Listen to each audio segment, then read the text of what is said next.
Muscle Republic, solid gold watch, perfect teeth, dog at a pool. There we go. Oh, We are live on my end. Mic's working, camera's working. Sensational. So, for just so you know, with this thing, Riverside, yep, it's pulling the recording straight out of the devices. epic. So the live stream may pixelate and stuff a little bit because Yep, it's recording in high def, but the quality is still good. So don't worry if it kind of looks a bit shitty or anything. perfect, man. All good. All good. Awesome. Let's get into it. Dab, dab, dab. Welcome back to Coaches to the Moon podcast, ladies and gentlemen. Episode 105. Here we go. And we have returning my very first guest ever on this show, back from episode 1, still record holder for the highest amount of listens on an episode ever, topping about Awesome. 36 listens. Mr. James Wellington. I do not have an intro for this man because we have not caught up in a very long time, but we have shared hotel rooms together. We've shared dinners, stories, and potentially one day we'll share stages. James Wellington, thank you so much for being here, brother. Thanks for having me, man. It's an absolute pleasure. I love that I'm still the record holder with 37 listens. That's great. So it's good to be here, man. Hopefully we get a few similar numbers this time around. If not more, it'll be good. Yeah, we're not at Joe Rogan numbers yet, but the video content we make from these episodes do pretty well. But the live streams, man, no one listens to the live streams, but that's fair enough. People are busy; they got their own stuff to do. So life goes on. James, I was trying to ask you before, what's your official title right now? Because you've just been wheeling and dealing since you moved up to Queensland. You've been doing some Yeah. amazing stuff. Could you just and I hate when people do this to me, but could you please just introduce who you are and what you do to the people listening? So my main role is the director of sales or chief revenue officer of the digital marketing school, alongside Chris Duncan and Scott Liddell, two of my absolute best mates and business partners. I'm also the CEO of Australian Institute of Digital Marketing, which is my own agency, which is actually where Al and I first started really doing proper business together. We had a few failed attempts, but the proper business together with Australian Institute of Digital Marketing. And then I've also got my sales agency. So jack of all trades, master of definitely selling. So it's like, for myself, I'm proud to say that I've got obviously some feet in the right doors and not too many fingers in the wrong pies, which is always a good thing, man. So yeah, I've got a few roles, but my main one is obviously sales director of digital marketing school. Yeah, well, you've always had your fingers in a few pies, but right now they all seem to be in pies of similar flavors. You don't have to kind of move around too much. It's all sales. It's all surrounded around teaching people, presenting, creating value for people who want to grow their lives and businesses. So you're not really having to dilute your focus too much around, right? You're all about, well, from what I can see, teaching your students how to launch their business in the marketing world and some other areas as well, and then just close a whole 100%. lot of deals. Yeah, man, 100%. I think it's the biggest thing I've found out over the last, 7 years of being in this space is we talk about so many different, streams of income as opposed to a stream of income that's diversified with one main skill set, and it's like, it's not so much setting up streams, but it's more about setting up opportunities. And I think that's the big thing I've learned to be very different is having one laser focus, specializing in sales systems and processes and trainings has been, my big catalyst for growth, as opposed to, like when we first met, we were doing coaching, we were doing Herbalife, we were doing like, I then went off into like some crypto and marketing and all this other stuff, just trying to, bring all these little pools of wealth together, which I only knew one thing I was good at, which was sales, and was wondering why all these other things weren't working. You remember the Herbalife days? It was like, you know, James is great at this, Alex is great at this. You're always great at marketing, I was always great at sales. And it was like, why can we not do X, Y, and Z? It was because we just were getting away from, our specialty skills. You know what I mean? Shiny object syndrome, man. It's very easy. Very easy when 100%. you're young and ambitious and you got big plans, and every day there's a new software, a new opportunity, or a coin, or a network marketing company. It's just especially if what you're doing now isn't getting you where you want to go, then someone else is getting results in another area. But you don't think about the fact you've got to start from scratch when you go there as well. So, Mm, I mean, for yourself and for me as well, we've both just stuck to one thing for the past sort of 3 years, which we've never done yeah, before. And never hey, done presto, before. we're both having a great life out of it. So, Um, I suppose, yeah, you used to, well, you and I used to always have big ideas and switch around. So, what for you is the main difference that you think's been like created success for you now that you're just sticking in the sales and systems arena rather than trying to diversify your skill sets and your attention? Why do you think that makes you so much more successful now? It was one thing that Chris said to me about 3 years ago when I started. He said business is boring, but what you can do from business is fun. And that was a huge, aha moment for me. Rather than trying to make the business fun, like I think getting out of the solopreneurship, because a lot of people throw the title around, I'm an entrepreneur. If you're on your own with, just yourself and your ideas, you're a solopreneur. You're not even a preneur. You're just a business owner. And we just got to acknowledge that. But not looking to have fun in business all the time, and just realizing that the boring things need to be done, and then you systemize and optimize and grow and scale through hiring team members who then create, a fun environment to be a part of. You get to be a leader instead of someone that does it on their own. And you make money and then go and have fun, and having those, switch off days. Because before we started this interview, we just had that quick chat, and it was like, I remember you used to work 24/7. I just used to love work, but I was like, why is it not fun? Because I felt like I was trying to make my work fun, as opposed to do your hours, Monday to Saturday or Monday to Friday, whatever you do, and then switch off Friday, Saturday, Sunday. So yeah, separating those two has been the biggest growth catalyst, rather than trying to do everything else that was irrelevant, you know? 100%, man. I mean, and I think we used to wear working a lot as a bit of a badge of honor. As I'm so busy, I'm hustling, I'm grinding. We talk about it a lot on this podcast. Like, I seem to attract people now who don't have that mindset. And funnily enough, here you are without that mindset anymore. Yeah. What do you think, like, being someone who has hustled and grinded Grinded. through work, stayed up late, done all of the things, and now you've got a much more relaxed approach to how you structure your life. Um, do you see? I mean, do you see benefits in that hustle phase? Do you see that as a necessity for people getting started? 100%. There's always going to be an essential time where you have to sacrifice. And I think a lot of people try to, what's the song? Skip to the good part. That's like you gotta wait before you skip to the good part. There is a period of time where you have to become the best that you can be. The rule of 10,000 hours of mastery is, clinical when you're actually looking at anything from sport through to business, through to life, through to any type of growth. And I think the faster you can get that 10,000 hours of mastery, the faster you can come out the other side and, then experience the benefits from it. Um, Unfortunately, I see a lot of newer people to the space, and even online business or offline business, or even just entrepreneurship in general, is they want the flash, the cash, the this, the that, without doing the things behind the scenes that nobody else sees. And then the other thing that a lot of people do, which I find funny, is they dialogue the irrelevant. It's like there's no point to do a live when you could be actually spending that time to build a marketing funnel, which you specialize in now. Like building a marketing funnel as opposed to posting 100 bits of content a day. It's like build that one funnel once and just like optimize, optimize, optimize. Which I think so different. It's the boring part that people don't want to do, the hustle. I've noticed you and I do pretty much zero organic content anymore. I've noticed. Oh, We used to yeah. be just documenting everything.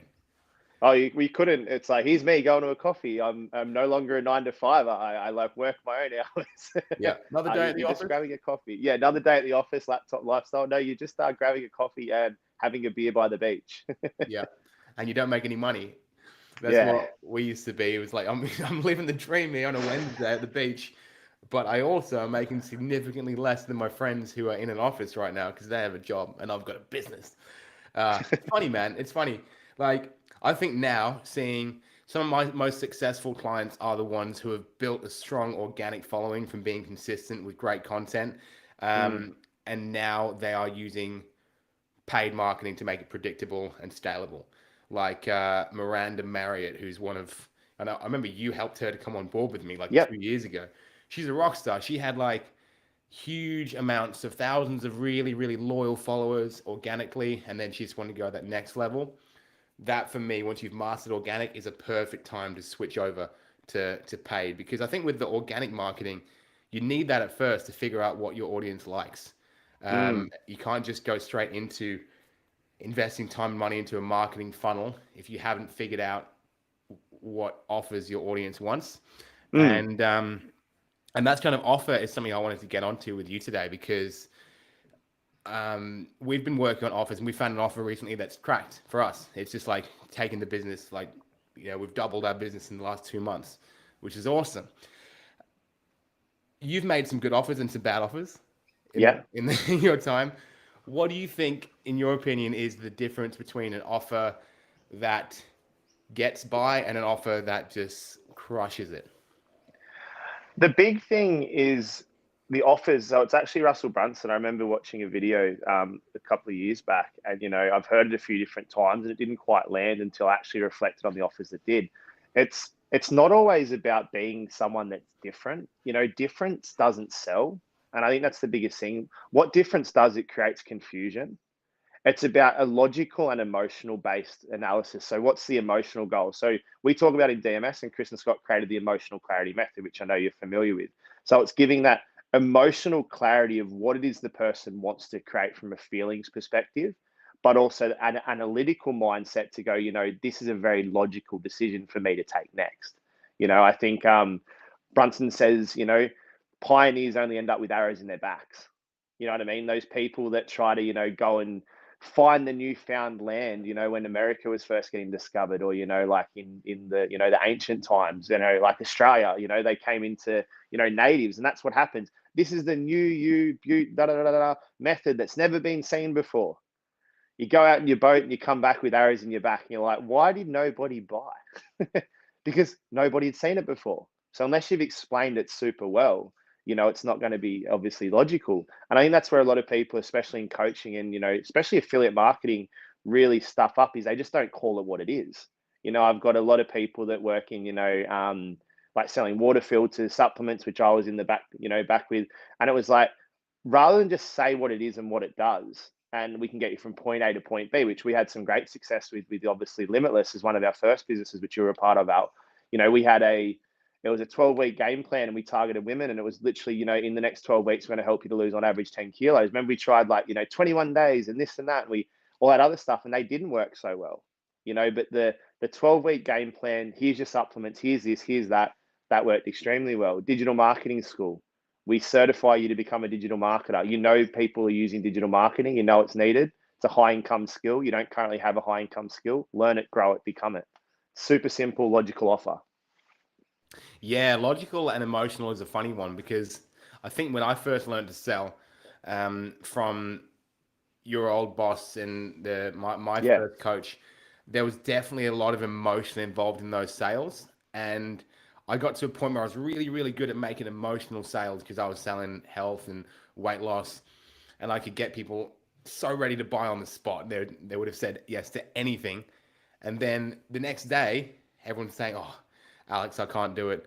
I need my deposit back," that sort of thing, because they were Mm. buying from a place of just emotion, not logic. Now I'm doing sales in a much more logical way.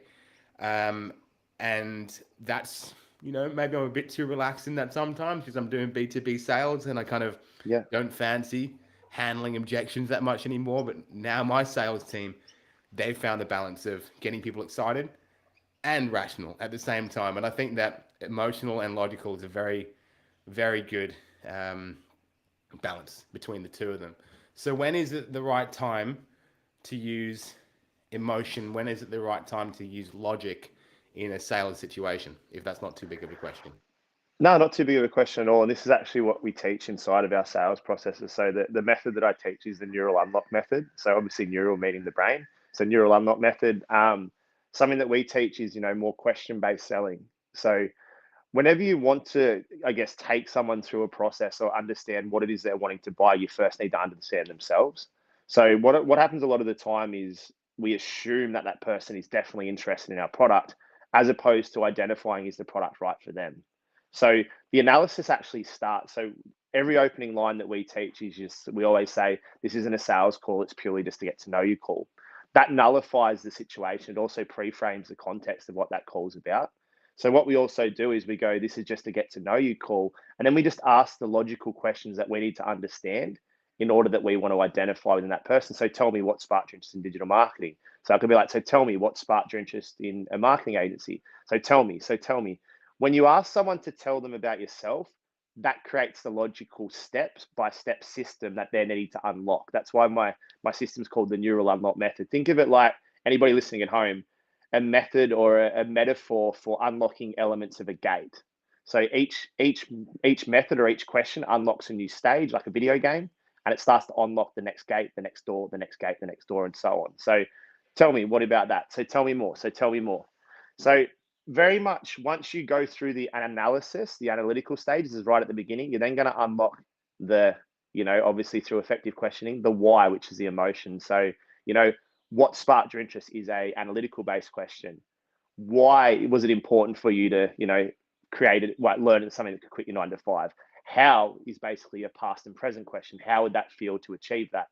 So it all comes down to questioning. Any given moment, you have control over a sales process. As you've probably seen and we've spoken about in the past, Al, your questions will define what it is that you're looking to identify. Wow. So what is a logical question and why is an emotional question? And how is a future and past? So whenever you think of the word how, it'll go, is what was it like previously? What would it could be like in the future? So what, why, and how are the three main questions we teach. What sparked your interest? Why is that important to you? And how would that make you feel? That's, yeah. I don't think about it. I use those words all the time in You sales. do. You never really think about it. That's real. It's funny when someone breaks down something you've been doing and tells you why it does or doesn't work. And that's what's so cool about you, James. That's because you spent those 10,000 hours working, analyzing this stuff. Borderline, if I may, obsessive about certain things. Would you admit you you kind of took things to heart quite a lot back in the day? There was definitely, it's not borderline. I was well over that line of obsessive, as you know. It was I think just studying anything I could around, neuro linguistic programming, NLP in the beginning, and then going down that rabbit hole that you do from human psychology to being like, I remember Chris saying to me one day, my mentor, he's like, you do know you don't have to win every sale. And I said, I do. And he's like, what happens if you don't?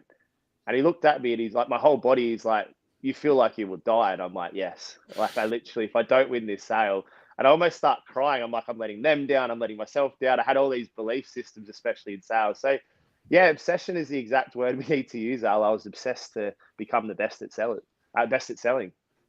Well, you're very good at it, and you became, a real master of it. But I guess another thing I'd love to ask you, if you can share with the 17 people listening, um, were there any times you can remember that that drive, that obsession, actually had a negative outcome? And can you tell us anything you maybe learnt from those situations?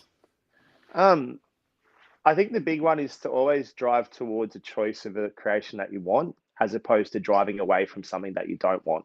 So if your obsession is to get out of poverty, is to get out of, a 9 to 5, is to do this, to do that, you're always going to end up back there. Chris teaches this inside of conscious education and magnetic mind. This is the basis of all of our products, programs, and services. You're not broken. So when you get away from creating from, I don't want to be here, I don't want to be here, I don't want to be here, you're always going to end up back there versus, I just choose to create this life. So that obsession needs to be towards a creation of a life in which you want, but also not obsessed, if that makes sense. It's like, just allow the universe to show up, because I think we just try to control way too much the outcome of the exact way we want something to be because we're so obsessed about it, as opposed to just relaxing and let it take place, which, I see you do each and every day. You're doing it really, really well, man. Yeah, definitely you. Me? Well, I don't really have, like, and this is a common thing, parents out there, I don't really have that much time to become obsessed with just one thing, because my attention is so just strewn across everything that's going on in my household at the moment. And when you put in the business, the staff, the family, and then the attempts to, stay fit, stay healthy, have a relationship with your wife, that kind of thing, I do not have time to go all in on thinking about one thing. So I've never been able to get obsessive. And that I had to, I suppose, come to terms with the fact I'm going to grow slower, because Mm. I can never just go all in on something. And that was my own difficult part, seeing you and some other, male friends like Ryan Madges and Stucker, and some people just go like super fast forwards, whereas I'm Yeah. here like hanging in the background, coming to terms with the fact that I might grow slower, but that's fine because I've got a lot of other valuable stuff going on right now. So what I've done now is surrounded myself with salespeople who have the sort of fire and obsession that I need to force the business to grow forwards. And then I kind of catch up with them. So that's been a really cool balance, man. I've kind of got my own James Wellington in the business now, which has been the growth because I think I'm too relaxed. Awesome. No, I love that, man. And it's about, working alongside or hiring people that, complement what you do and also can do things that you can't do. I'm so grateful every day for, Scott and Chris. They're major catalysts for the growth that I've been able to have because I remember for a long time, I was like, I want to be the CEO, CEO, CEO, CEO. And Chris was just like, man, it's okay to just own the identity of you're the best at sales. He's like, it's like a basketball player that wants to play every position as opposed to, he's just, he's the best point guard, just be that best player. Yeah. And he goes, and when I sort of had that metaphor from sport, I was like, that makes sense. I was trying to be everything for everyone. I got to be the best marketer, this. And you'd remember when we started out, you'd be like, man, just trust that this campaign's going to work. And I'd be like, no, let me watch it. I remember because we were obviously starting, there was times where we'd oscillate and then Scott would interject and be like, because obviously Scott was mentoring both of us at that stage. He's like, both of you leave it for 7 to 10 days. James, do not touch the marketing. You focus on sales. Alex is getting your leads. Leave it, because I know I had that strong personality with Scott and Chris where it's like, this is the product, this is the ads, you just sell it. You sell whatever's in front of you. And then I just went for it. So Mm. it's true, man. You're a master marketer. Like I've said it to so many people, like you're so creative when it comes to marketing, your marketing ability, but you don't have to be the best salesperson, just generate leads and load them up. Yeah, well, that was something that I once again had to figure out, and it's tough, man, when you're doing every job in a business. Because as most of us do, most of the people listening are coaches or marketers. They're starting out, they've got to do everything. It's kind of putting your ego in check a little bit to say that okay, I'm not actually as good at this one thing, Mm, or I just don't like doing this one thing. It's not how I want to spend my time. And for me, spending my time on endless Zoom calls wasn't it for me. Just like for you, there's stuff that you don't want to spend your time doing. yeah. And so the the staff thing, the team thing is so important. You guys have a massive team now. I think I hopped on one of your Zoom meetings the other day, and there were like 100 people on that thing. Is that right? About Yeah. 100 people working with in your Across organization? across Conscious, it's 86, Okay. 86 people. So yeah, you were close. Definitely massive. In DMS, I think we're well above 30, nearly 40. So it's Yeah. about half and half, both teams. Um, it's amazing, and we've got such amazing team members there that just allow us to be our best and shining light, and that's I think the biggest thing. And like you said, starting out, it's about, you know, losing the entrepreneur title, because you're not an entrepreneur until you've created an organization. That's where we really make mistakes. And most founders, this for anyone listening, when you actually start to study like true entrepreneurship, most founders actually aren't the best person in their business. It's their ability to get up with an idea, grow and out, and allow actual director mindsets and people to sit underneath it in the C-suite. So like, your CROs, your CEOs, etc. Get the founder up and out. That's created the idea.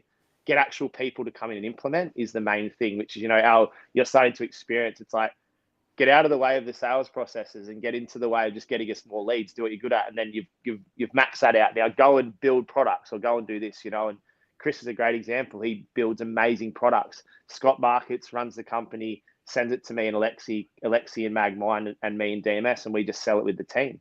It's just, Mm. it's awesome. And I think when you're starting out, anyone that listens to this, identify what you're good at and double down on that so you can find someone that is going to be better than what you're not good at and go and get them into your team and hire them straight away. Yeah. Takes money, but you're also never going to get to the point where you make more money without that person. Mm. It's a funny balance. I know people have different opinions on this question. When you need to hire someone to grow the business, do you think it's best to get the money first to then hire that person? So make yourself too busy, get the money to hire the person, or hire the person and then find the money? knowing what I know now, which is obviously 7 years in this space and had multiple businesses, there is no pride when you know you need something in order to say that you've made the money in order to cover it. When we have access to things like Amexes, credit cards, business loans, financial institutions, if you've got a mortgage, you can, they say, oh, don't take that out. You've got a mortgage and it's got tons of equity. You're not actually using that to fund your business. Just take out X amount of surplus so you're not paying any interest on it because you've already paid for that. It's equity. Go and put this into, obviously your business, grow that, take 20 or 30 grand out. You just growth hack. There's a growth hack for anybody listening right now. If you've got access to 20, 30, 40, 50, $60,000, or you've got access to an Amex, it's going to, maybe not an Amex for some of the newer guys, but some of the other guys, maybe like, finance, we work alongside Lifestyle with Kelly Bowen, amazing finance company. I think $20,000 is like, $400 or $500 a month. Go and get a $20,000 loan. Then all you're doing is paying off $500 a month. You've now got surplus to go and pay 4 to 5 to 6 months worth of a team member. Go and grow with that team member. If the problem's there, the solution's just here. Go and get money from elsewhere. Leverage. That sounds a bit risky and dangerous, James. That's not the sort of thing my parents would have taught me. I know. And that's, that's the thing that a lot of, 9 to 5 employee mindset brings back on us. And there's nothing wrong with that. I grew up in that. Majority of the population, 95% of us, grow up in that. But it's like leverage other people's money to grow what you need to do. I got my first Amex today. Epic. Which is really awesome. Exciting because I don't know if you know this, James. When you go from buying flights for one person to buying flights for 4 people at a time, that's 4 times the money whenever you have to get a flight. So I need those Qantas points, bro. You do. But leveraging debt is really interesting. Like Scotty Waddell, your business partner, our mate, my mentor, he mentioned this to me yesterday. He was trying to get me to hire more people, like jack up my marketing budget. And I was like, yeah, I've put it up like, $50 a day. He's like, put it up $1,000 a day. And I was like, I can't do that. I can't do that. And he's like, let's think about it this way. And he reframes me on like, if you spend, an extra $10,000 on a campaign and then it doesn't work, what's the worst outcome of that one? And I was like, it will work. I was like, at the rate we're going now, there's no way that won't work. He's like, well, what's the problem then? What's the worst case scenario? I'm down $10,000. He's like, okay, sweet. How long does it take you to pay off $10,000 in a loan? I'm like, I don't know, a few years, very slowly. So go on then. And so he just reframes the emotion into logic because, and I think that's really, really powerful to have someone who's just done it before, who's done really hard shit and come out the other side and knows it's going to be okay, to let us know that it's going to be okay. So 100%. It's opposite thinking. Like it's almost like the thinking that all of us have now is when I get to this milestone, which I need these types of people to help me get to this milestone faster. When I get to this milestone, I'll reward myself with a person. And it's like so weird. This person can add X amount of value because you've had a mentor, you've had study, you've had this, you've had that. Like somehow you've figured this out that this is your next logical step. Rather than just quantum leaping it through leveraging someone else's money and going for it, I'll reward myself when I get here. Does that make sense to everyone that listens? I hope it does when you see this, and definitely reach out. I will reward myself when I get here. It's like, no, just jump there straight away and you're there. Yeah, and then they'll make it work for you. Super interesting, man. It's a funny part of business, isn't it? Just when you're out of you're at the phase where getting your next dollar isn't the hard bit. It's like what to do next. And just, you said business is boring, but what you can do with business is fun. Like now, systemizing my business, your business is very well systemized already. Just putting the people in place, doing, boring shit like org charts and like task delegation. All this stuff is not fun to do, but you said it yourself, James. You've gone from working all hours of the day to now I can see, well, I know you got a pool in the background. There's a dog walking around. You're going to golf after this, and it's a Tuesday. So what would you say to the young person, the young coach out there who's doing their 10 grand a month, that sort of thing, and they are terrified to start the process of scaling and systemizing their coaching business? If you're making 10,000 a month, it's not a time for reward. you're not there yet. You're actually earning less than 99.9% of the population that's employed by the time you take out your expenses, you're this, you're that. It's a false metric at 10K a month. What you need to do now for the next 90 days is double down, and what you saw work, double down on that. So if you got more organic posts out there, to go from 10 to 20K a month, you need to double down on more organic, if that's what worked for you. If you need to make more sales, you need to make more offers. So you need to go and offer more people. If you only made 5 proposals last month, you need to make 10 this month. Numbers don't lie, people do. Numbers don't lie, people do. So to go from 10 to 20K a month, you need to double down, triple down on exactly what worked last month. If it didn't work and you just sort of lobbed your way there, then change something, hire something, or find something new. But I think where most people run into problems, and myself included, is I get to 10K a month and I'm like, yes, this is more money than I've ever made in my business. It's time for a reward. Let's go to Bali. Let's do this. You're not there yet. You're not there yet. Get to 20, 30, 40K a month without all your time, and then go and have a 5-star holiday instead of a backpacker holiday. Nothing wrong with that, by the way. A 1-star holiday where you scrape and buy worried about bills because you're like, oh, I've taken 2 weeks off my business. Next month's going to be 5K. Go and get to, 50, 60, 70K a month, then take a massive holiday and then reward yourself then.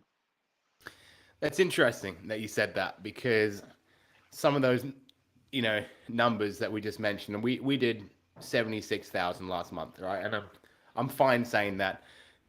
And, I've still got a toddler who was giving me hell this morning. I've still got shit all over my office over there. I've got a sore ankle. Really, really, your life doesn't change that much when you're at that level of money, unless you are systemized at that point. And then you can use that money to create the time to go and deal with the other stuff in your life and have the fun that business allows you. It's a very interesting journey, man. And okay, well, let's talk about this one then. Let's talk about this. I am sneaking up on trying to do my first 6-figure months. I know that you guys do 7-figure months, potentially 8. No. That's conscious, definitely 7. DMS, we're multi-6. We're about 500 to 600,000 a month. Our best month is 650. Well, thank you for being transparent with the numbers. I've got a lot of contractors, a lot of part-time staff, a lot of VAs. And as a marketer, as a copywriter with high standards, it's my time that's bottlenecking the business. Yep. So what is my next move, in your opinion, James Wellington, to grow my marketing agency to a point where it's not just, held down by how much time I can spend writing? So the potential there's 2 things. One is learning to leverage, AI, and I know we're starting to delve into this a little bit. So if you're spending a lot of time copywriting, AI can definitely leverage that. We do a lot of that leverage use in because you're already good at copy, Al. So that's the thing. Like, you're terrific at copy. So you can have ideas, concepts come up through like ChatGPT, things like that. That's going to leverage a lot of time there. Then systemizing that into getting, you getting some key points and some ideas, systemizing that into ChatGPT, then getting a virtual assistant, which is going to cost you between $1,000 to $1,500 to maybe $2,000 a month, that can leverage that system, that has your creativity come up with like 1-word, 2-word ideas. They put into the system of ChatGPT, then that automates it for you. It's going to take out a lot of time. Well, I'm very glad to say I've got all that done already, James. So that's awesome. That's rock and roll. I've created some very cool stuff.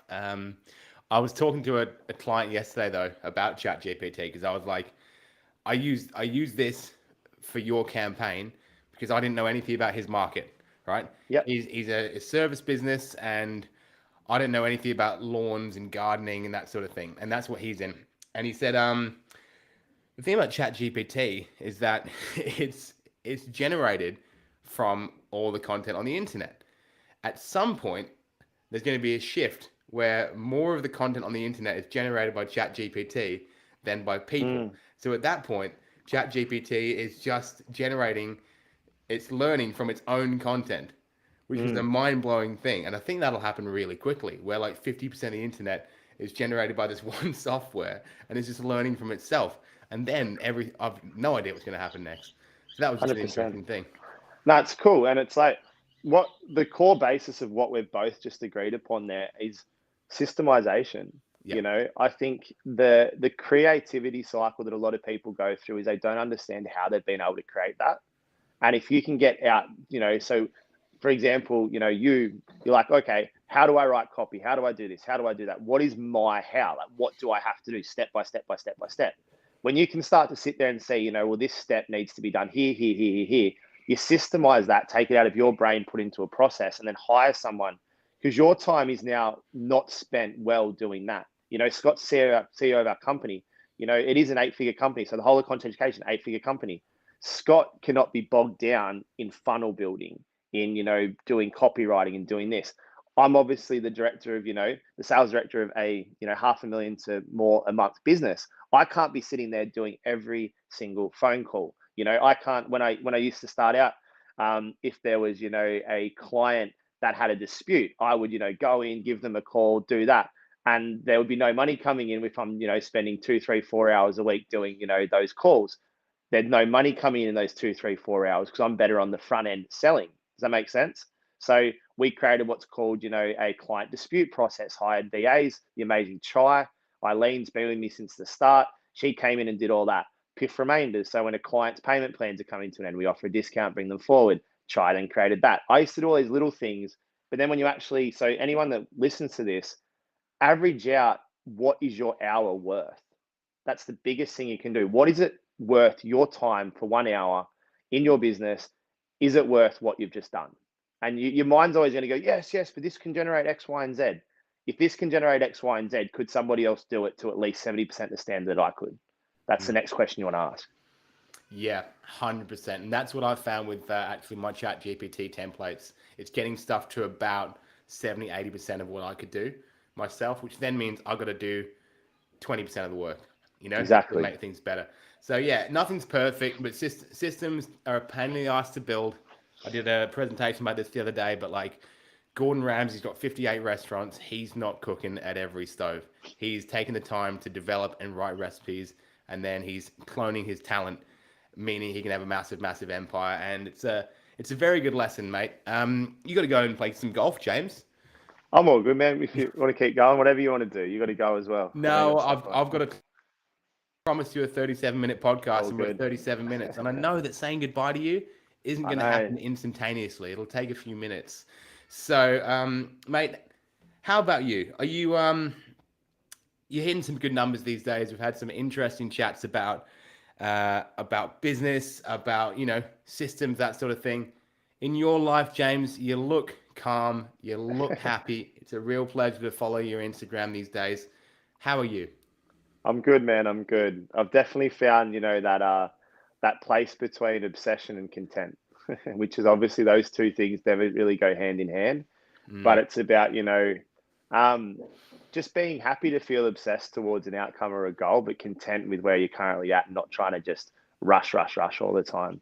I think that's the biggest thing that I've realized is like, it's okay to be obsessed, but you don't have to resent yourself if you're not quite where you want to be. And that's the biggest thing I think, I absolutely love. And it's something that I'm grateful to be able to say I'm finally at that place, and it's comes through systemization. That's for sure. It's okay to work 18 hours one day and 2 hours the next day, Exactly. depending on where you're at. Yeah, Yeah, for sure. that's exciting stuff. Yeah, that's good to know. We're flying off on a family holiday tomorrow morning. Yesterday and today, I'm going to be spending a lot of time on this computer, but it means that I'm just ticking off stuff, so I've got no underlying anxiety, so I can then trust my team and go and have some fun, give my family a fun time that I believe they deserve. And yeah, I think what's the name of Chris's book? You're Not Broken. You're not broken. Yeah. Anyone that's new to the personal development space or been there for a while, I would definitely recommend that book. It's an absolute game changer. I think it's over 200,000 copies sold now. So it's a absolute bestseller. So I would definitely recommend anyone that's just wanting a quick read. It's pretty quick to definitely go and read, You're Not Broken. Yeah, well, it's a big message, man. It's, I think when you and I first got into personal development, we were doing all the stuff, all Everything. the things you're meant to be doing, the early mornings. We both went through phases where we were not drinking alcohol or not having caffeine or not having meat or whatever like that, meditating, ice baths, all sorts of stuff like that. And at that time, when I was doing all the stuff, I definitely probably wasn't the least financially viable position I've ever been in. Mm, But when I just started to realize that, hey, I can probably just be myself most of the time. Now that I've learned some lessons, I can just be me. That was a really big realization, man. And I think 100%, you're in man. there too as well. I don't see you doing any crazy shit these days. Nah, definitely not. But no, I appreciate you for having me on, man. It's good to be here at number 105. It's epic to see, just how much you've really stuck with this and taken it to another level. The numbers will come, and if not, if they don't come now, it's just a resource you've created because I've seen so many, snippets from this. And anyone that listens to this, having worked so closely with Alan, knowing that he's in, been through our certification, our programs, and worked directly with Scott, my business partner, to seeing to where you are now, your numbers are a testament to who you are as a person, also a business owner, man. So congratulations. The 72 was it, or 76K for the month? It's 76. Not enough, 76, never. man. No, it's definitely enough, man, and you are enough, as you know. But I just wanted to say, massive congrats, man, and anyone that's listens to this, if you need marketing, go to Al. If you need your agency done, go to Al. If you want to start a business, come to us, Digital Marketing School. Here's a light plug. We'll teach you to start a successful business. If you got a business, go to Al. He'll systemize it for you. It's that simple. Well, luckily enough for you, James, because I know that no one listens to the end of these podcasts, we're going to put every link that you want to plug in the descriptions and emails about this show, because we want people to, see what you're doing because it's rock and roll. I know a lot of Perfect. really cool people who've started good businesses from coming through your certification, man, myself included. So, dude, thank you so much. I'm really, really happy, and I'll see you next month. I think next month's the month that I finally fly up and say what's up. Perfect. Let's do it. See you Let's soon, do it, man. man. Thank you, James. Anyone watching or listening, we love you for that. I'll be back in 2 weeks' time after my family trip with another episode of Coaches to the Moon. Until then, thank you so much. Much love and peace out.